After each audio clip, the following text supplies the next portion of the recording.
Alors, est-ce que vous vous êtes déjà demandé si le plus grand danger pour vos équipes n'était pas en fait complètement invisible? C'est de ça qu'on va parler aujourd'hui, d'un phénomène assez insidieux, le quiet burnout. C'est un épuisement qui s'installe tout doucement, en silence, et qui est souvent, et oui, lié au management.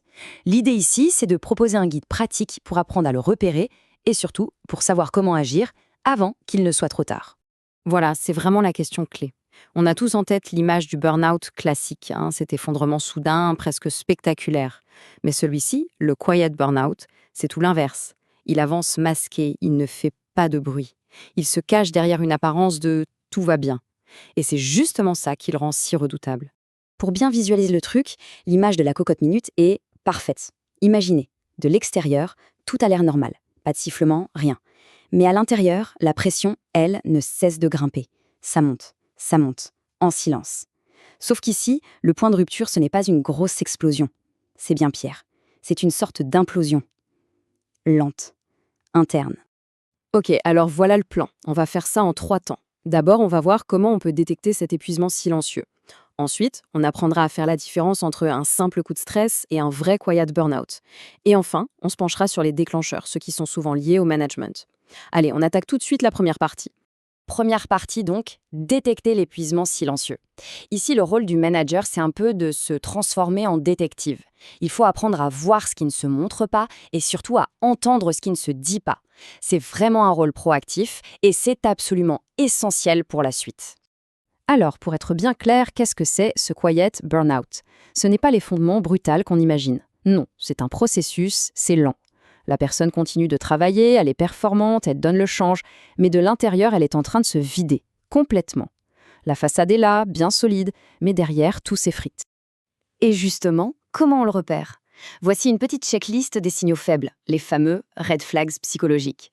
Premier point, le cynisme. Vous avez un collaborateur qui était super positif et qui, d'un coup, balance des remarques désabusées sur tout. C'est un premier signe. Deuxième point, une irritabilité qui augmente. La personne s'emporte pour un rien, pour des broutilles qui, avant, ne posaient aucun problème. Attention. Et enfin, troisième point, l'hypersensibilité. La moindre remarque constructive est vécue comme une attaque frontale. Là, clairement, il y a des voyants qui clignotent. Cette citation, elle met le doigt sur le cœur du problème. La personne elle-même est dans le déni. Elle ne veut pas admettre que ça ne va pas.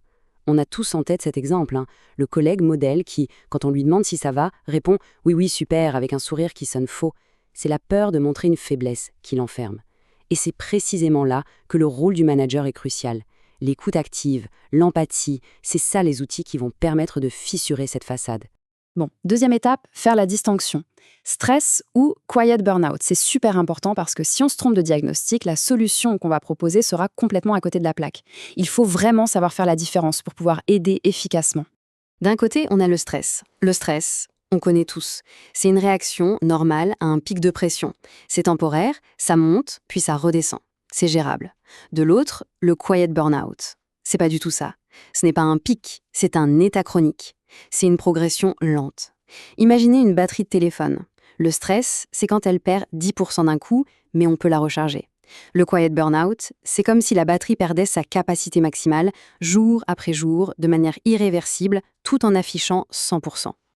Pareil pour la fatigue. Une bonne nuit de sommeil, un week-end tranquille, et hop, ça repart. Ça, c'est la fatigue. Le burn-out classique, lui, c'est la division au-dessus. C'est un épuisement total, physique et émotionnel. C'est l'explosion visible de notre fameuse cocotte minute. C'est l'arrêt net. Ce tableau, c'est un peu la synthèse de tout ça. C'est un super outil pour y voir plus clair. Regardez bien la colonne visibilité. Stress, fatigue, burn-out classique, tout ça, ça se voit, plus ou moins. Mais le quiet burn-out, visibilité faible. C'est ça le piège.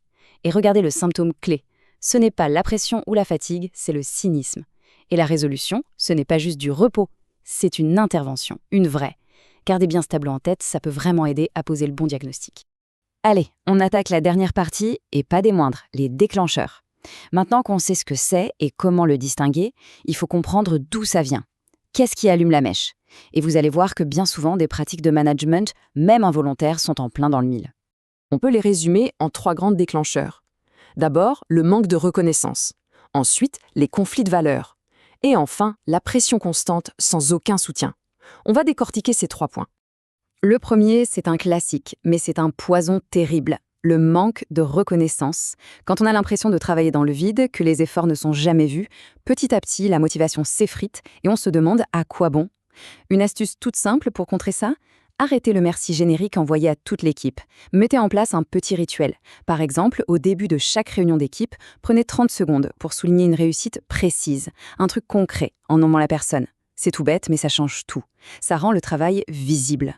Le deuxième déclencheur, c'est encore plus profond. C'est le conflit de valeurs. C'est quand on demande à quelqu'un de faire quelque chose qui heurte ses principes.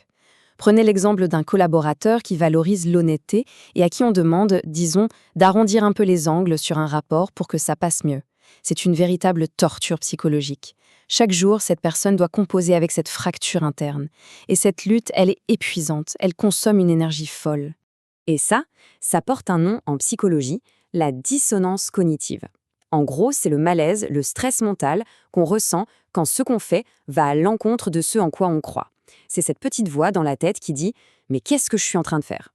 Et de devoir faire taire cette voix jour après jour, à la longue, c'est tout simplement intenable.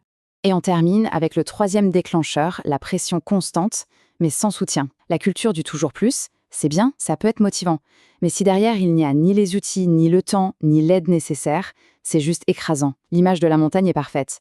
Demander de la gravir, ok, mais il faut fournir les bonnes chaussures, la carte, la corde. Le rôle du manager, ce n'est pas de crier depuis le pas de la montagne « Allez plus vite !» C'est d'être le guide. Sinon, la personne se sent juste seule et abandonnée face à un mur. Alors, la question finale, elle s'adresse bien sûr au manager. Comment faire, concrètement, pour relâcher la pression? Attention, ça ne veut pas dire être moins ambitieux. Non, pas du tout. Ça veut dire être plus intelligent dans la manière de manager. Ça veut dire valoriser le travail, vérifier que les missions ont du sens pour les équipes et être un vrai soutien, un allié. La vraie question à se poser est donc, quelle est la première petite chose, la toute première action qui pourrait être mise en place dès demain pour commencer à faire baisser la pression de la cocotte minute?